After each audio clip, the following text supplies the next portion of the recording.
You are an entrepreneur, a professional, a speaker, or a coach. And although you've come a long way, it's time for you to take it to the next level. We've got you. This is the Author to Authority podcast. We'll help you use authority and influencer marketing to build your business stronger and faster by publishing a book. You'll hear from guests that are thought leaders in sales, marketing, networking, communication, social media, promotion, and business leadership. Let's do it. This is the Author to Authority podcast. And now your host, the extraordinary word ninja, Kim Thompson-Pinder. Welcome to the Author to Authority podcast. I'm your host, Kim Thompson-Pinder. And today we're doing our weekly From the Vault episodes. Now, there were 88 episodes that I lost from the first season and a half when I transferred my podcast hosting, which is similar to website hosting, to a different host because I had no clue what I was doing. So in going back and I looked at these episodes and I thought, you know what? These episodes are so wonderful, filled with so many amazing guests that I decided to bring them back. So each week on Tuesday, you will get a From the Vault episode. Now, just a quick warning, these episodes may contain links that are no longer valid. Things that were offered by the guests or myself that are no longer available because it's been quite a few years since these episodes were aired. So I hope you enjoy it and you gain much value from it. And now, a From the Vault episode. Welcome to Author to Authority, and today I have the wonderful, awesome privilege of being able to interview Larry Levine, author of Selling from the Yay, Kim! And just before we get into the episode today, I just want to remind you that I always love to give away things for free. So if you go to www.powerwords.pro/free book, you can get my Power Words book, which just teaches you how to use your words to create situations that build your business. And actually, that's something that Larry and I will talk about on today's episode.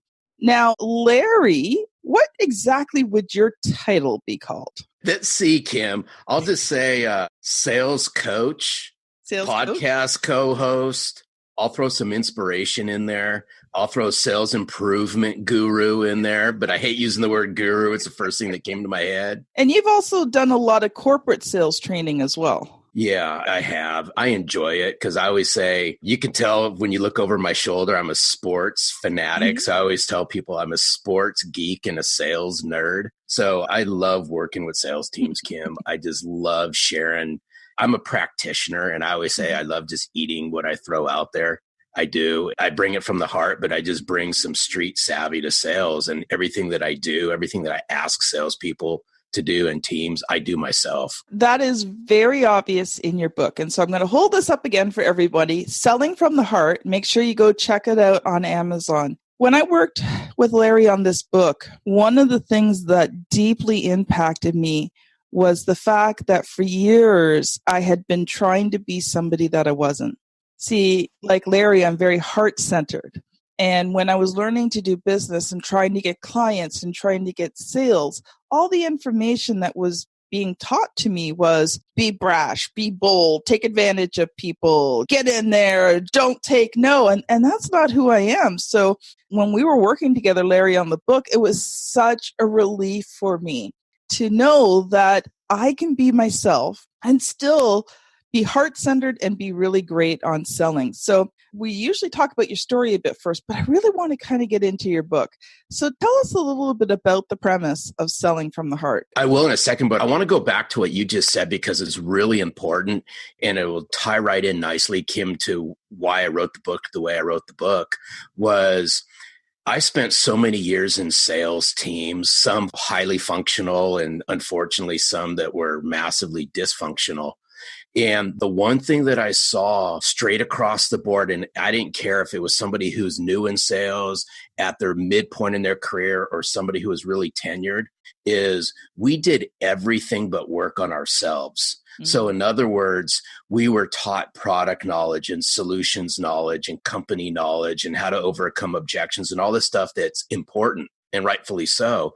But I never had a manager, nor was I in a company that invested in their people, invested in their team, and said, I'm going to help you become the best version of you, because if you do, then this is what will happen. So in putting the book together, that's why it was so important to me to write the first 3-4 chapters of Selling from the Heart, for people to take an inward look of themselves and say, what can I do to become better? Because it's to me, which means, and some people poo-poo this term when you say getting brutally honest, because I think it's too harsh. But you know what? I mean, we're all adults and we ought to be able to take it, is we got to take a look in the mirror and say, okay, what am I doing correctly and what could I be doing better? And that's why Selling from the Heart and the message that I'm bringing out is, it's hard to become the best version of yourself if you don't know who you are internally. And a lot of salespeople are struggling with that. Yeah, I could see that, because they're being told to be someone who's not genuine with who they are. So how can you be effective at anything when you're pretending to be somebody you're not? Yeah, and it's interesting because I may have told you this before, but you're going to have to hear it again, is I remember I was about a third to a fourth into writing Selling from the Heart, and there was a gentleman who reached out to me on LinkedIn. He asked me to connect, and we drove some pleasantries inside the message center. And he wanted to know what research and what, case studies I was putting into Selling from the Heart. And I just said, hey, full disclosure here, I have no PhD in psychology, right? I don't have a master's in human behavior. I have a PhD from getting the crap kicked out of me selling copiers in Los Angeles. That's what I'm bringing to the book. But what was really interesting as time went on, he goes, I want you to look up a word, and the word's called self-deception. And so, I'm keeping it short for this. I mean, guy, this is a great story, but he really roped me in and he got me going on this. And as I started to drive more comments back to him, this is what this person said. He goes, I've read just about every book that's out there on EQ, right? Emotional intelligence, heart-centered books. And I always ask the writers, are you self-deceiving people? In other words, are you writing a book to capitalize on it? Or do you truly lead a genuine, heartfelt lifestyle? And I go, well, you'll just have to buy the book and find out. And the guy tweets my stuff out all the time. And I say this for a reason, because, I love sales and I love the whole art behind sales, but it all starts inside of us. And if we're not bringing our heart to our clients and our prospects, if we're not bringing the best version of ourselves, then I always say, then what, right? Which goes to chapter 10 of my book, which is all about being an empty suit. So talk about that conference that you went to where you did the empty suit demonstration.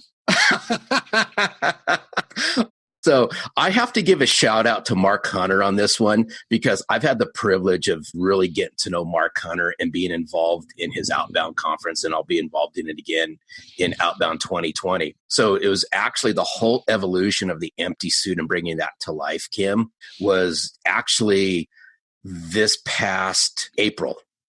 So it was the night before I was speaking, and I was walking back with dinner with Mark. And Mark goes, hey, Larry, goes, I got a really good idea. And he goes, hey, did you bring another suit with you? And I said, I sure did. And he goes, I think it would be a hit if you actually propped up a suit somehow, because he already knew what I was speaking about. And you started talking about the empty suit. I can guarantee you this, it would come to life like that. So sure enough, I propped up the suit. I had a suit, a shirt, a tie. The only thing I didn't have was an extra pair of shoes, but so be it. But I had the empty suit propped up on a chair, and all of a sudden people started taking pictures. They were sticking their heads above the chair and they were snapping pictures, and they're tweeting it out and they're hashtagging it and all that. Mark had his head above it. Jeffrey Gitomer had his head above it and things like that. And I go, there we go. And ever since then, it's I spoke at a bank a couple months ago here in Los Angeles.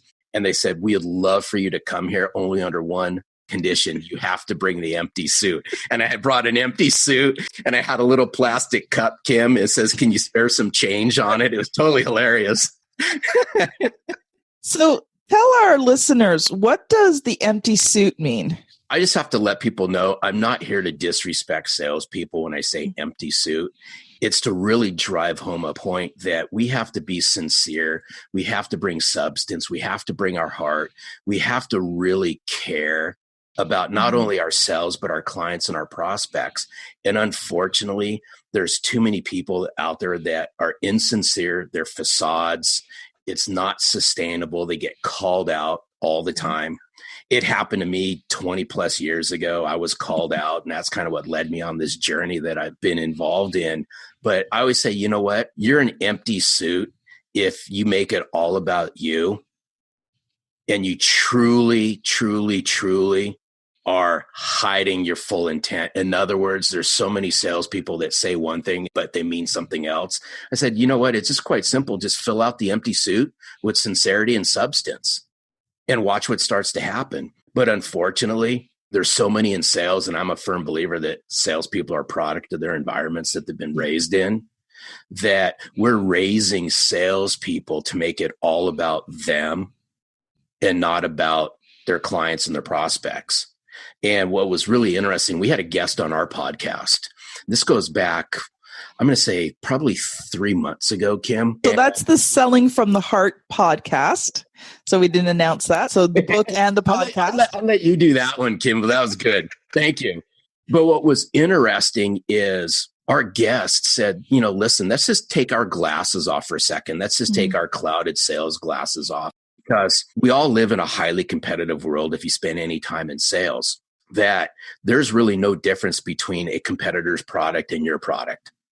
There's not too much difference between your service and their service. Somebody can come out with another widget just as fast.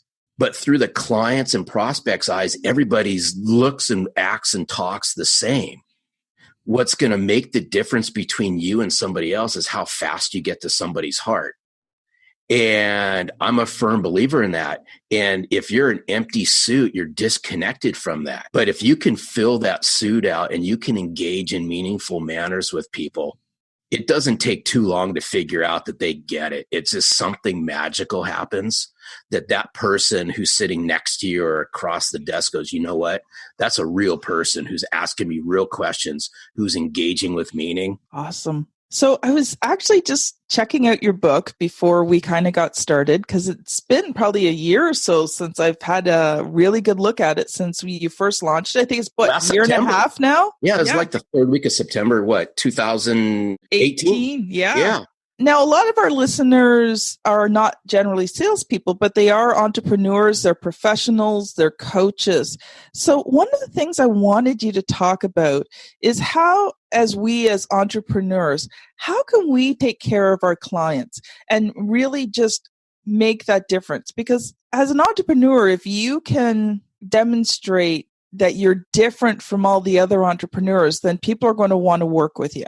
Yeah, you know, and I've had to learn this, and full disclosure for all your listeners, Kim and I have had some pretty cool conversations in getting to know each other.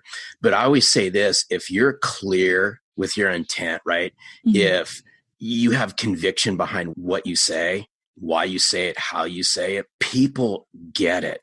And I place my clients up on a silver business platter. I'm there for them all the time. I share with them how much I appreciate who they are and what they do, and I'm here to help. And I'm constantly staying top of mind, because I always share with people, relationships do matter. It's up to you what you do with it. And it's this same approach that I took as I'm building my business, is I share with people all the time. I'm there to help. I'm thinking about you. I send them cards. I keep my message top of mind to them. And I say, you know what, you can call me anytime you want. I've been on people's podcasts and I've dropped phone numbers and things like that. But your clients are everything, even as an entrepreneur. And it's up to you to proactively build that relationship. It's not up to the other person. At least that's through my eyes, is you have to be clear. You got to be concise with your message. You got to truly care about helping them. And constantly let them know you're here to help. That is awesome, Larry.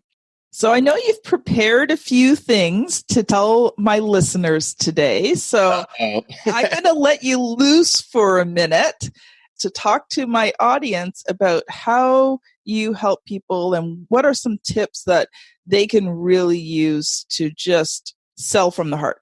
I think the biggest thing is, and I've learned this through trial and error, that what you do as an entrepreneur matters. Is we all have a message that matters. And if we understand our message, Kim, and if we understand how to deliver it, people will start to grasp onto this. And I'm a big Simon Sinek junkie. I eat and breathe and sleep everything that guy throws out because his message resonates to me. And I watched something that he said a while back. He says, if you believe in your message and you're clear with your message and you're concise with your message, people will follow and they will believe you.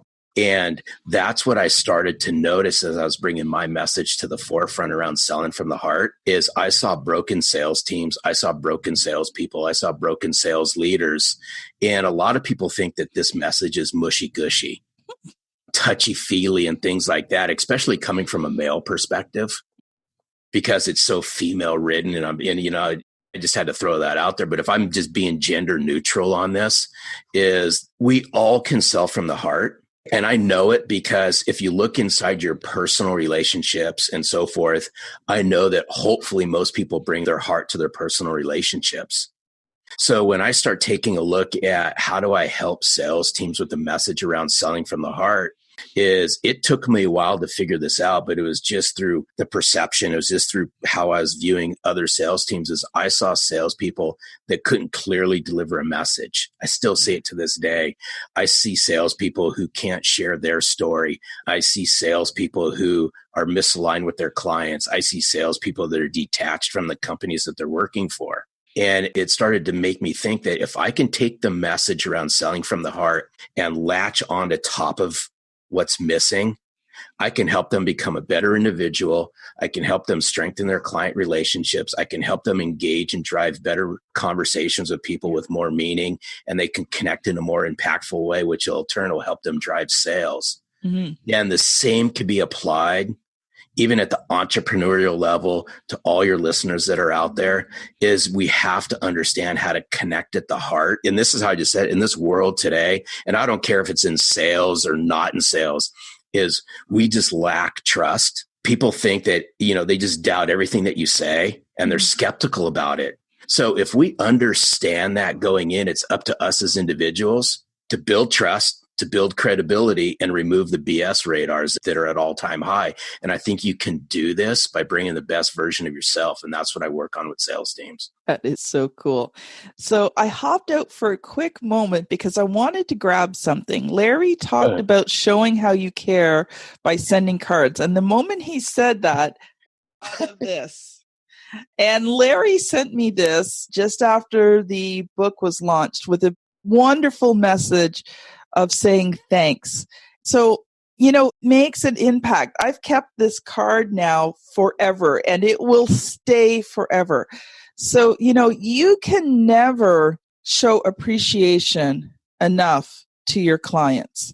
And that's one of the reasons why I wanted to have Larry on my podcast as, one of my first top 5 guests, is because he gives from the heart. And he was an amazing client to work with. And this is one of my ways of saying thank you to him for our time together and just allowing me to be part of the process of selling from the heart. And Larry, a lot of my listeners are people who want to become authors, who want to use their books to be able to build their business. So I want to take a few minutes and just talk about the process of writing this book. So why did you decide to write the book in the first place? I don't know if we have enough time to really unpack this whole story. So full transparency, Kim already knows the story, people, but I'll condense the story. Is I made a promise when I got married to my wife that I wanted to write a book by the time I was 50. It was a bucket list thing that I wanted to do. Well, it didn't turn out that way. I'll be 55 in a couple of weeks. So I was 54 when the book came out. So it was a little bit past that date. But my podcast co-host, Daryl Amy, was the one who really convinced me to write a book. He kind of hijacked me on an 8-hour car ride. And he said, hey, Larry, he goes, because we already had the Selling from the Heart podcast was already out. And so change of plans, he picks me up from the airport where he lives and he goes, hey, we're not going to where we were going to go to do some soul searching and, build out the business and all that. He goes, we're taking a detour. And for 8 hours, Daryl gnawed on my left ear on why I should really write a book. And he goes, Larry, this is true. You already know it, Kim. I know because I know Daryl.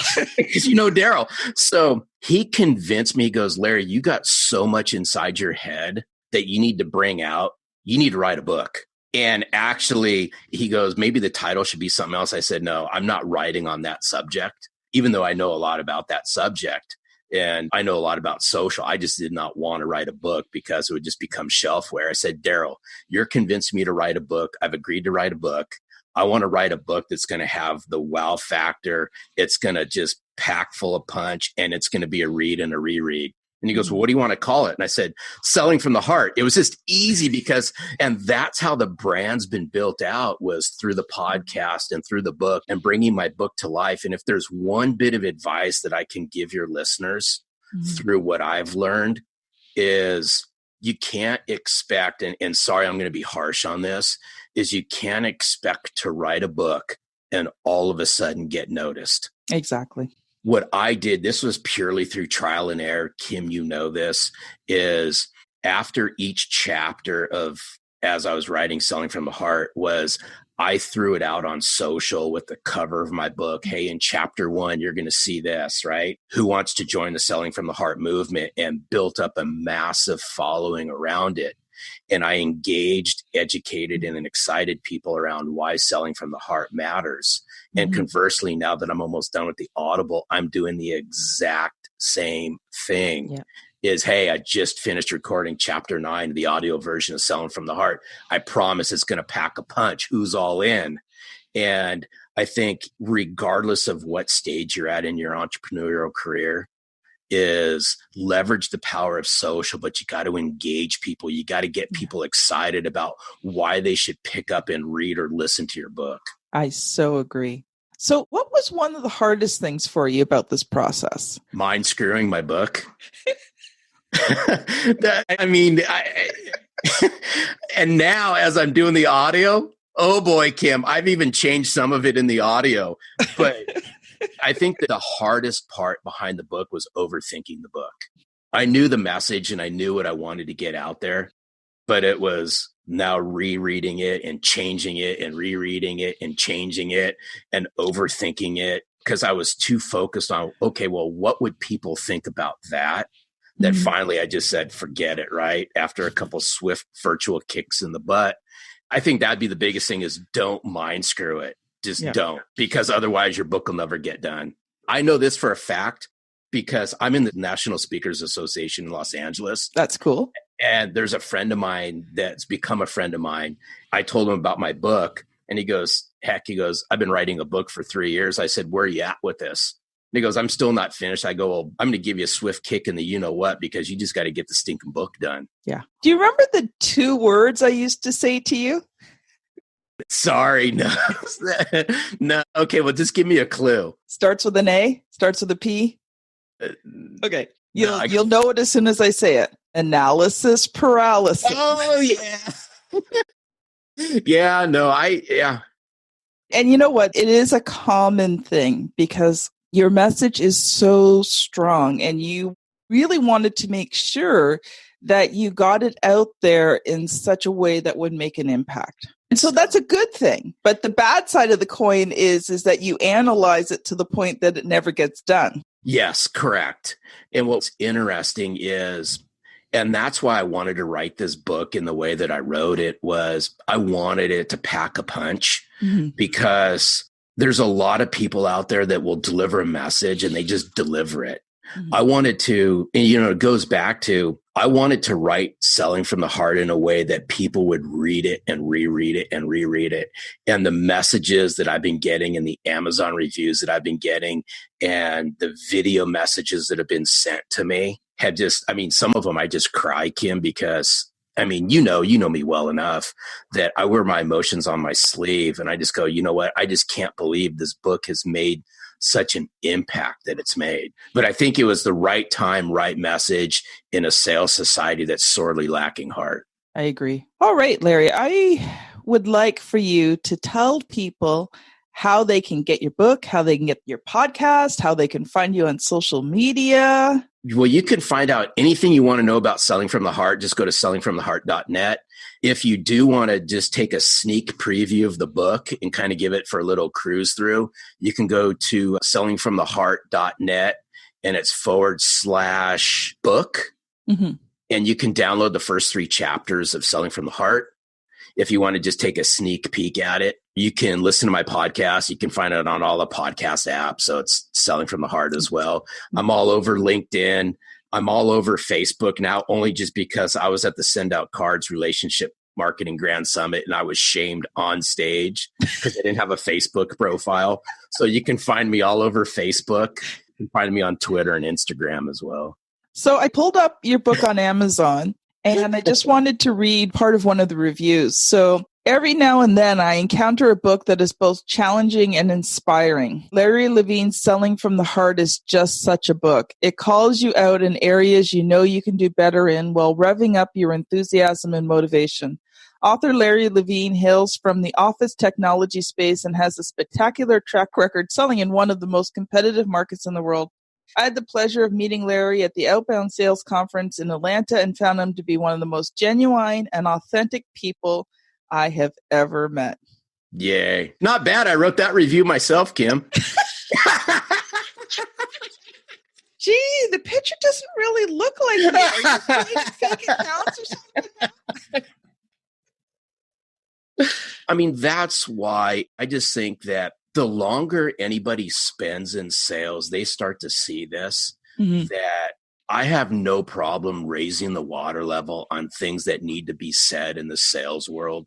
Yeah. Because for so long, it's just interesting that I'll just tell you a quick story is I was in Starbucks about 5-6 months ago. And I hadn't been in Starbucks for a while. And they said, hey, where have you been? I said, well, I've been out of the country. I was running a workshop around my book. They go, you wrote a book? I go, yeah. And I go, I didn't, mentally I'm going, I didn't think I really needed to tell you I wrote a book, but nevertheless. And the barista at Starbucks goes, well, hey, Larry, what's the title of your book? And I said, well, the title of my book, Selling from the Heart, How Your Authentic Self Sells You. And this lady goes, heart, sales, something just doesn't jive. Because my perception of sales is far from being heart-centered. Now, keep in mind, this is a barista from Starbucks.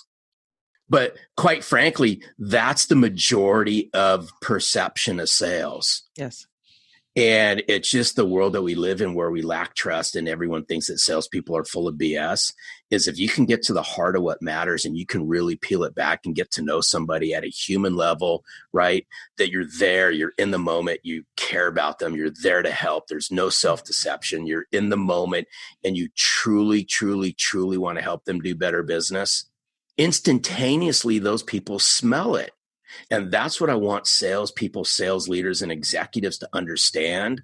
Quit the manipulation, quit all the BS tactics. Is if you and your salespeople cannot open up a conversation, first impressions, all of that in the very beginning of, call it your sales process or the buyer's journey, you're behind the 8 ball from the get-go. Yeah.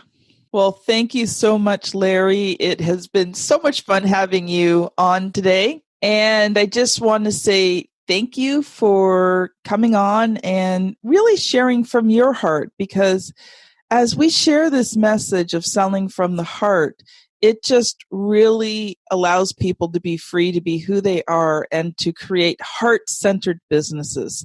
So thank you so much, Larry. Awesome. You're so welcome. It's so good to see you. You too, Larry. Well, this has been another episode of Author to Authority, and we will see you all on the next episode.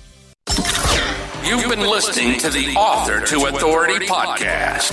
The extraordinary word ninja, Kim Thompson Pinder, has helped over 200 entrepreneurs, professionals, speakers, and coaches write and publish their books that have become incredible marketing tools for their business. And many of those have gone on to become Amazon best-selling authors and have used their books to land high-level clients and get on big stages.